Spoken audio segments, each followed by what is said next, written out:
What's up, everybody? Welcome to week 3 of the NFL's waiver wire show, Down to the Wire. I am your host, Jeff Haseley, with Champions Round, and I'm joined by Dan Turner, also Champions Round. Dan, how are you, sir? I'm doing great in life. In fantasy, not so much. Yeah, it's either good or it's bad, right? It is bad. It is really bad. Okay, well, this is a show about who we can look to pick up as far as waiver ads in week 3.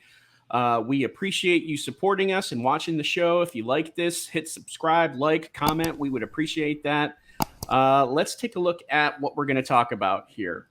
We're going to let you know who we think are the top pickups by position, who you can drop, who our preemptive picks are, like who you can get ahead of time, because it's all about getting ahead of the curve. And then some defenses that you can look ahead to potentially start this coming week, a week ahead, if you're streaming, that kind of thing. So that is that's our show here. Let's get to it. All right. The top quarterback pickups. We'll start with quarterback, and we've got Tua Tagovailoa out of Miami as the top quarterback right now. And I mean, the fact that he had over 400 yards and 6 touchdowns is huge. But yeah. I think this kind of comes down to we either knew that he was going to do things really well or he was going to struggle because he has the complementary receivers. He's got the offensive coach. The question was, can Tua put it together? And it looks like he can. What do you think? I believe he can. I think, there was always question marks about, his arm strength, and everyone saw like the preseason videos and how his arm wasn't strong enough. But even if it isn't, like at this point, who cares? Like the offense is doing exactly what they wanted to do when they signed Tyreek Hill, which is get them the ball in space, him and Jalen Waddle, and let them run very, very fast towards the end zone with it. It doesn't matter if the pass goes 5 yards or the pass goes 60 yards, it still counts as passing yards for Tua. So that's really all that matters. I think that, I don't think we can expect 5 touchdown halves very often from him. But I think, within the context of what they want to do with the system they have, I think that he is very clearly, the top QB pickup. I think he's QB2 right now behind just Lamar Jackson. So if he's still available somehow, just spend all your FAB and go get him. Right. And next up, the consolation prize, if you can't get to I think Carson Wentz is a fairly decent pick. He's got 2 300-yard games this year, 4 touchdowns week 1, 3 touchdowns week 2. Maybe there's just something with this Commanders offense with McLaurin, with Jahan Dotson, with Curtis Samuel, Antonio Gibson also getting some play. So Wentz is someone that we think, we ride the wave until he says no. We like him as a potential starter. Yeah, absolutely. I mean, 65% of his passes, 650 yards, and 7 touchdowns in 2 weeks. I mean, you're going to like that production out of anybody, no matter what their name is.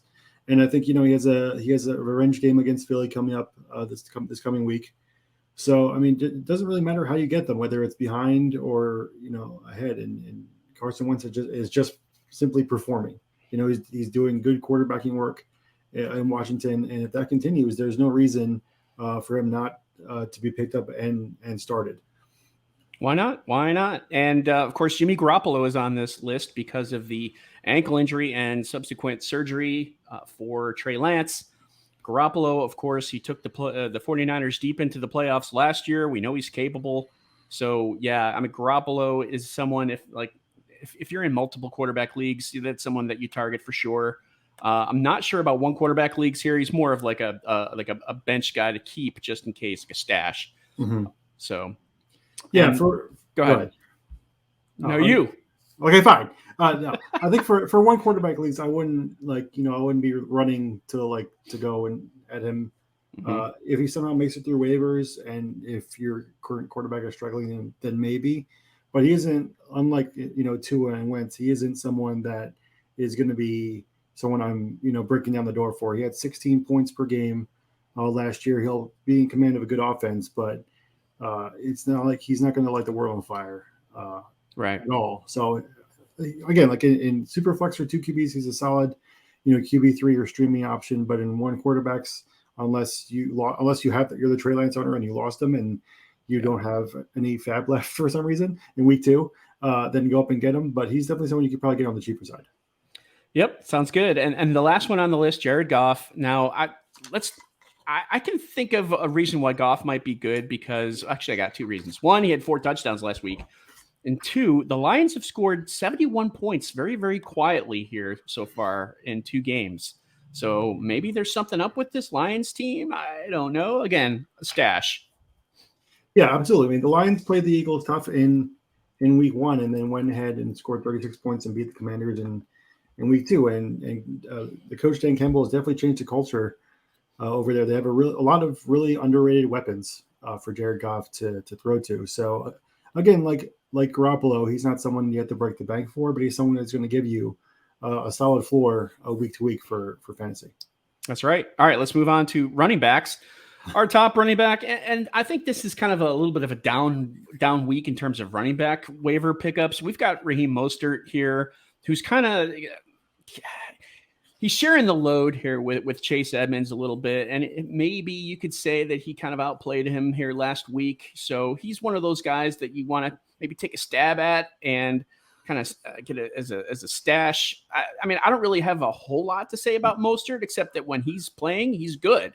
It's just that when he's hurt, obviously he's not going to help you. So Mostert's kind of a stash for me. Yeah, I think, and that's something that can be said for most of these running back pickups is, one, the starter's injured and they're replacing him, or 2, they're just in a timeshare and seem to be given a good opportunity in week 2. So these are guys you're going to want to take a crack at if your starter isn't performing at all, or right. if you need some solid bench depth at running back. But these are definitely some dart throws. Starting with Mostert, he had a good game. He outplayed Edmonds, but he could go right back to being behind Edmonds for week 3. But that's definitely someone that you should take a shot at. Spend a couple bucks. Don't go crazy over it. But if he continues on the path he started in week 2, he'd be someone that's could be really valuable for you. Yeah, and Darrell Williams in Arizona with the big week 2 game where he came in for James Conner, who got hurt ankle injury. He's out. He's going to be out next week, maybe even more. But 8 carries, 56, 59 yards, something like that, and a touchdown. He kind of took over where I thought, Benjamin might have that role. So we got Williams 2nd, Benjamin 5th. It's one of these things. Are they going to go with the hot hand? That might be Williams, because he was the hot hand last week. Right. Yeah, definitely. I'm going to be grouping Williams and Benjamin together. I'm cheating a little bit, but these are guys that are going to be someone that are going to get the ball, either one, while James Conner is out. And really, it depends on what Arizona decides to do again week to week. Just as basically the same as what Mostert and Edmonds is doing. You can get a Williams or Benjamin or both, even if you have the bench space. Then go ahead and do that, because those are definitely going to be, both guys are going to get some touches. It really just depends on how many each one gets in a given week. Yeah, and a couple other words here on these other players that are left. Rachaad White is, like I said, a stash. If Leonard Fournette does have a hamstring injury that keeps him out and allows him to take over in that depth chart, we'll see. Jordan Mason, we know that Tyrion Davis-Price has this high ankle sprain. He's out at least 4 weeks, most likely. Mm-hmm. So he could perhaps be the running back that, kind of supplants Jeff Wilson. Maybe, right? He's a younger guy. Who knows? Maybe he's right. the right fit in Shanahan's offense for the time. Right. Yeah, exactly. Like we said at the top of this, these are the running backs that you're going to want to spend a couple of dollars on, mm-hmm. that you hope are going to continue to get the opportunities that they've gotten in week 2, or maybe, like you said with Mason, maybe jump the guy that's on top right now. And basically, it's basically like an early season lottery ticket at this point for all these backs. Right. If you can get them cheap and then they hit, then great, you're in a much better position, for the early part of the season. All right, let's move on to wide receivers here. The coup de grace, Garrett Wilson. If he's somehow available in your league, he should be your number 1 overall pickup here this week. And if you've got money to spend, fab dollars, I would go all in on Wilson. Obviously, He has shown that he can be a good route runner. He has good separation. He's winning in traffic, and he scores touchdowns. And he's also got that top 10 overall draft pedigree, right? So Yeah. now he's showing us this is kind of what we saw with Justin Jefferson in his rookie year. I'm not saying that Wilson is Jefferson, but this is the time of the year where we start to see these fingerprints emerge. And who knows? Wilson could be that guy with Joe Flacco at quarterback, even. I don't know about that, right? But I mean, he's, again, ride the wave. And Yeah, go ahead. absolutely. Yeah, words to say about Wilson. Yeah, I mean, 14 targets. That's what you need to hear. I mean, 14 targets for Wilson is 14 targets for any free agent receiver. If he's getting 14 targets in any game, you should probably pick him up. But Wilson, capitalized on his opportunities. He got 102 yards and two touchdowns. And people want to rag on Flacco that he isn't like the same Flacco as he was a couple of years ago in Baltimore, but he's still an efficient quarterback. So definitely, I think Wilson is here to stay. He does have the draft capital to back it up. So there's really no reason for him to just suddenly disappear off the face of the earth if and when Zach Wilson comes back. So definitely, this is the reason why you have FAB. It's for people and players like this, young players that are going to be growing the system week to week, that are already hitting big. Go out and spend it. Don't save money. Just spend it all. All right. And Jahan Dotson, 2 touchdowns, 7 catches in his brief young career so far. He's looking very good. The Commanders' offense is looking good. And I think you actually might have 3 potential fantasy plays out of McLaurin, Dotson, and Samuel until they prove it's not, right? Yeah. Jacoby Myers, we saw, I mean, he had a big, he had a big season last year, and he kind of picked it up a little bit last week too with 9 catches. That's always a good sign. Yeah. Some of these other guys, Josh Palmer, he might already be taken because of the injury situations in LA. Noah Brown looked pretty decent for Dallas, but you got Michael Gallup who's coming back eventually. So he might be like a quick fix. And then Ashton Doolin, who knows what's going to happen in Indianapolis. He's catching some balls while Michael Pittman is out. Again, he's a dart throw, as you mentioned prior. But I would put Wilson, Dotson, and Myers kind of as 1, 2, 3, and then there's a big drop off there, in my opinion.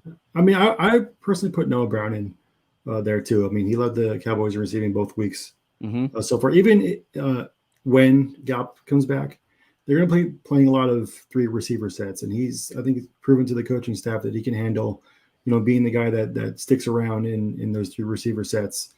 So I think, like you said, the top 3 are above but I put probably Noah Brown, 4th here, because I think even when Gallup comes back, he'll still be someone that is worth rostering fantasy wise.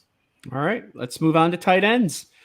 Okay, Gerald Everett, he had that pretty decent week 2. If he's available, I think he's a good pickup. Tyler Higbee's getting used a lot. In fact, it's literally Cooper Kupp and Tyler Higbee as far as the top targets and what am I thinking? Team share target percentage for the Rams. Evan Ingram getting some play too. Logan Thomas is a name. Also Washington. There's that offense again. Irv Smith had a touchdown on Monday night, and Isaiah Likely made himself known a little bit in week 2 against the Dolphins. Your thoughts on these?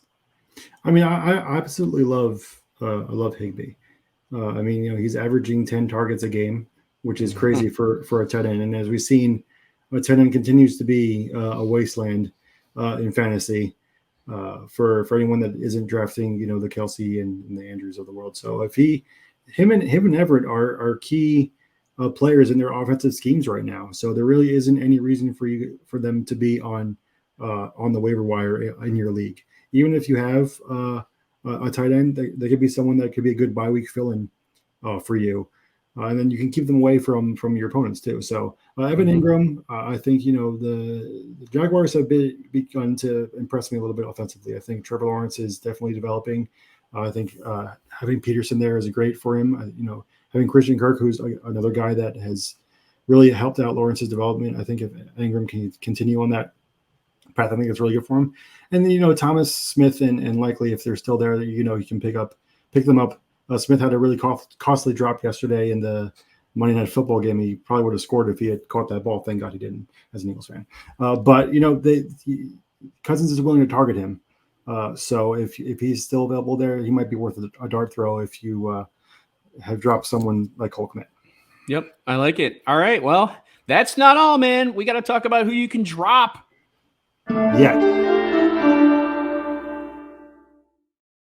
There's our graphic.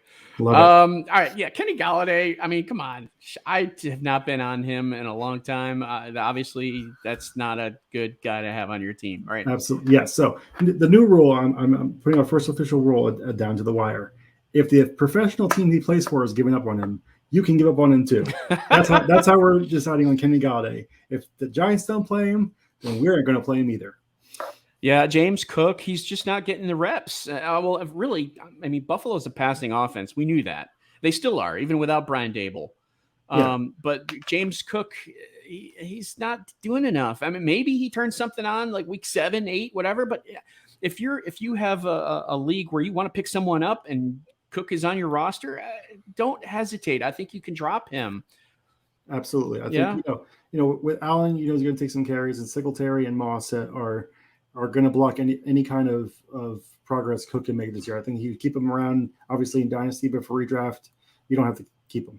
Yeah, and Elijah Mitchell, this is an interesting one here, but we put him on here because he's got that knee injury, that what was it, the MCL injury, that is going to keep him out at least 2 months.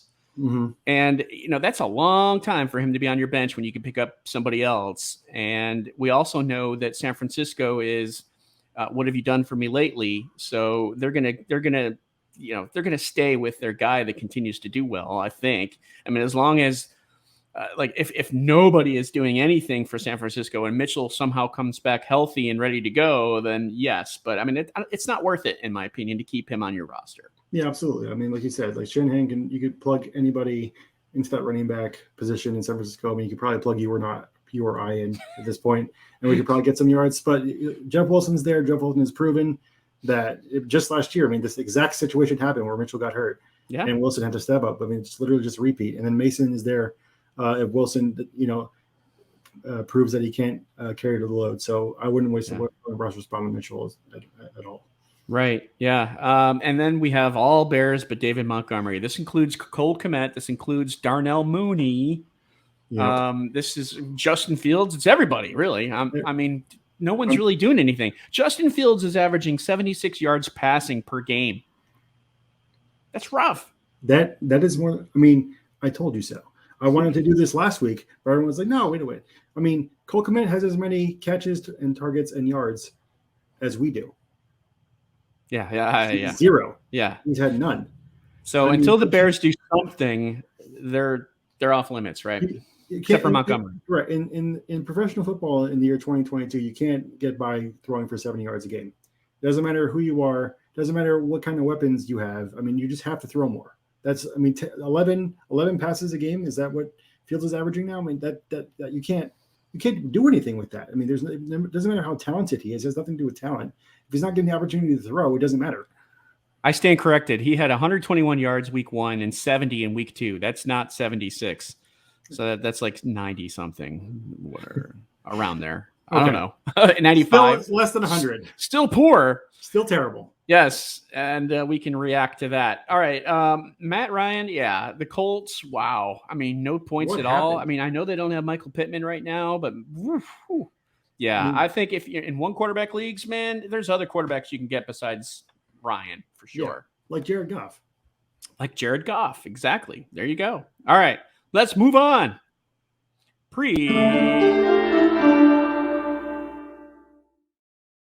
I gotta remember to stop talking when I click that button.